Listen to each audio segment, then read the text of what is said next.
Hey everybody, what is going on? I hope you guys are all doing well, and welcome to another tutorial video. In this video, I'm going to be showing you guys how you can use Ecwid, so let's get right into it. As you can see, currently I'm on my dashboard on Ecwid. I created an account, and once I've done that, it prompted me with a questionnaire to help me set up my store. I've set up a store for services, and as you can see, I have my dashboard set up right over here, and as you can see, you can set up your website and storefront through this checklist.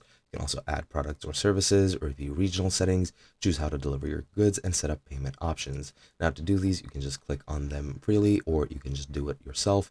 For example, for the storefront, you can go into website, you can go into the overview, and then you can click here to edit the site. I won't be doing it, but you can do that and edit it however else you would like. Now, other than that, you need to set up your payment options. Just go into payment from the left sidebar and connect whichever payment methods you'd like. You have a lot of options, so you can use them freely.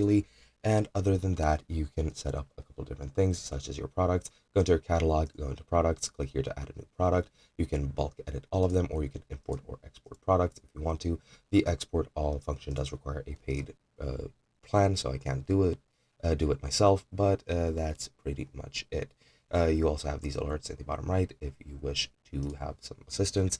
But that is pretty much it. You can also set up your marketing with Google Ads, Facebook ads, discount coupons, promotions, newsletters, automated emails, etc. And that is pretty much it. Once you go through your to-do list, your store will be set up, and then you can publish it, and then you can start selling. And that is basically it. Hope you guys enjoyed, and I'll be seeing you guys in another video.